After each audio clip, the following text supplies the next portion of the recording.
Hello guys, आप सब कैसे हैं? आशा करते ठीक होंगे। आज लाई नई कहानी, मासूम शिव भक्त, एक सच्ची कहानी।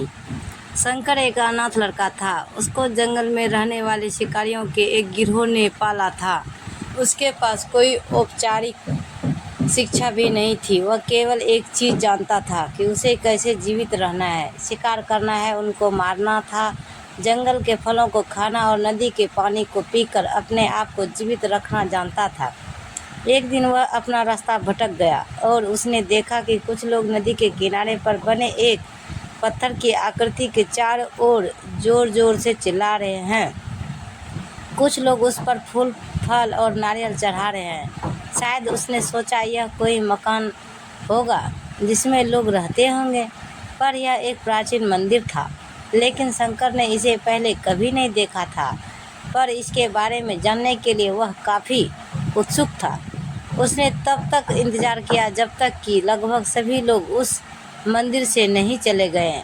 अंत में उसने एक युवा लड़के को पत्थर की इमारत से बाहर आते देखा और उससे बात करने का फैसला किया। और शंकर ने उससे अपने मन में आए कई सवाल पूछे। उसका पहला प्रश्न था, इस इमारत को क्या कहा जाता है? लोग अपने साथ क्या लाते हैं? फिर उन चीज़ों को अंदर वाली इमारत में क्यों छोड़कर वापस आ जाते हैं?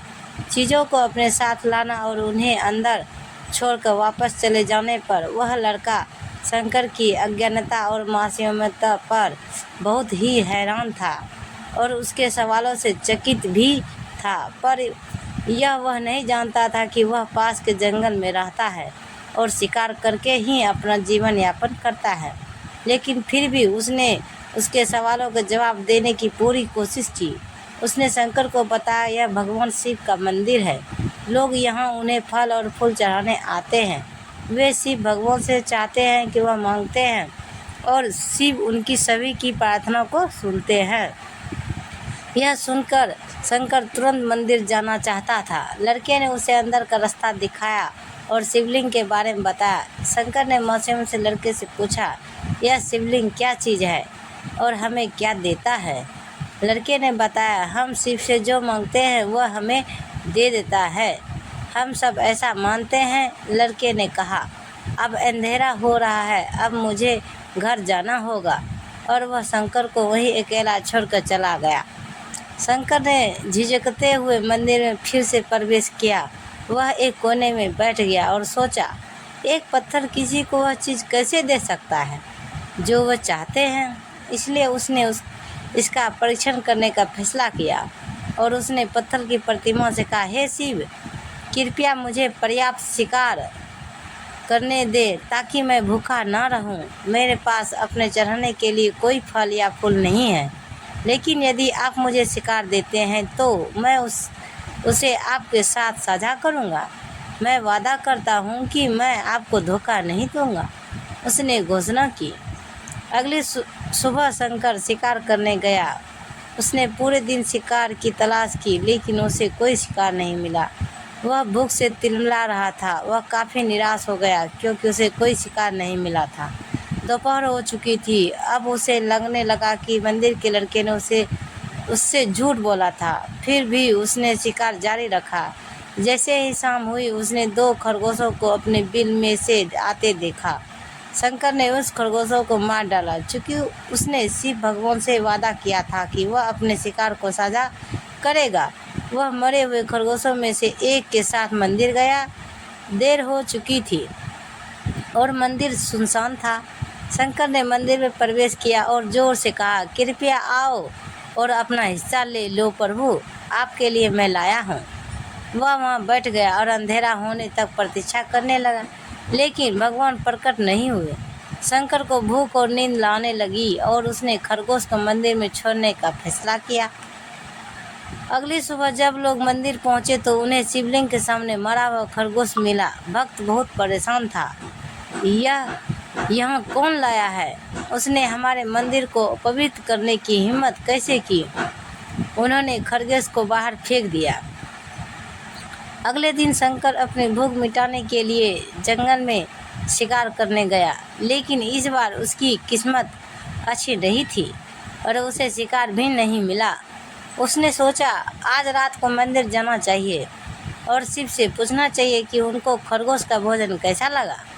शंकर यह पूछने के लिए मंदिर गया। जब वह मंदिर पहुंचा तो उसके आश्चर्य का कोई ठिकाना न रहा। उस रात मंदिर में लोगों की काफ़ी भीड़ थी। शिवरात्रि की रात थी, लेकिन अबोध शिकारी लड़के को इस बारे में कुछ भी नहीं पता था।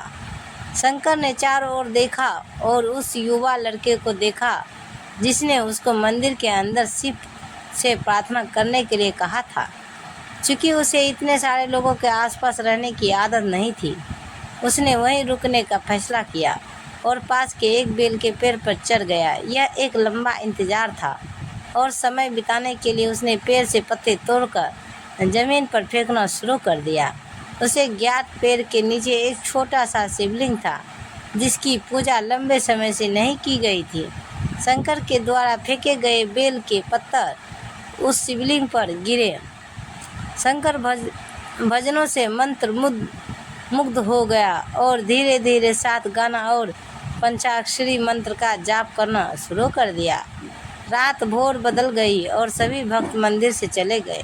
शंकर पेड़ से उतरा और मंदिर में प्रवेश किया। उसने देखा कि शिवलिंग की आंखों पर लाल निशान थे। वे कुमकुम के थे जो लोगों ने लगाए थे, लेकिन शंकर को यकीन था कि शिव को उनकी आंखों में परेशानी हो रही है। उसने शिव की खेदजनक स्थिति के रूप में जो कुछ भी महसूस किया, उसके लिए उसे बहुत दुख हुआ। वह उनकी मदद करना चाहता था।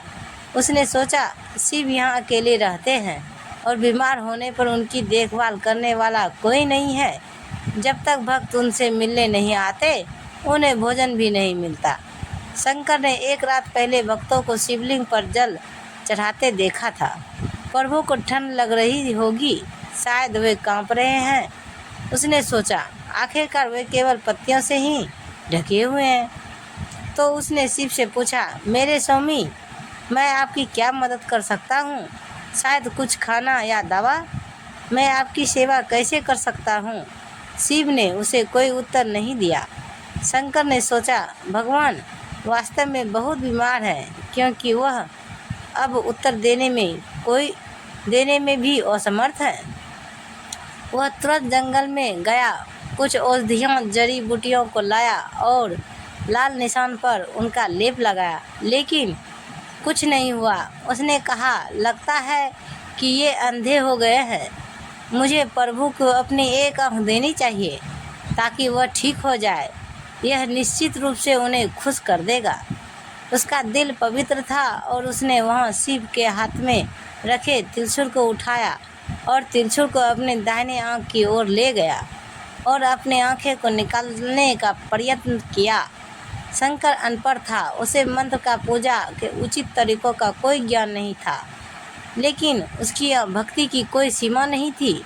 जैसे वह अपनी आँख निकालने वाला था, शिव अपनी पत्नी पार्वती के साथ प्रकट हुए। उन्हें पार्वती से कहा, इस भक्त शंकर ने अनजाने में शिवरात्रि पर उपवास किया, बेल के पत्तों से मेरी पूजा की और साबित किया कि उनका दिल बेदाग और पवित्र है। मैं अपने इस भक्त पर काफ़ी प्रसन्न हूँ। शिव भक्त ने शंकर से कहा, तुमने मुझे अपने मासूमियत के कारण जीत लिया है। प्रभु ने मुस्कुराते हुए कहा, लोग मुझसे हर समय झूठे वादे करते हैं और कुछ न कुछ मुझसे मांगते रहते हैं, पर जैसे ही उन्हें मुझसे मांगी चीज़ मिल जाती है तो वो मुझे भूल जाते हैं। दूसरी ओर तुमने मेरे साथ एक सच्चे इंसान की तरह व्यवहार किया और यह वास्तव में बहुत ही दुर्लभ है। अब से तुम मेरे इस संसार में सबसे बड़े भक्त माने जाओगे और तुम्हारा नाम मेरे साथ सदा जुड़ा रहेगा। तुम कई सदियों तक जीवित रहोगे। इस बात को कहकर भगवान शिव और माँ पार्वती अंत ध्यान हो गए। तभी से लोग शिव के साथ शंकर भी लगाने लगे हैं। तो ये कहानी गाइज आपको कैसा लगा तो कमेंट करें और नए हैं तो सब्सक्राइब करें। मिलते हैं अगले वीडियो के साथ, तब तक बाय बाय गाइज।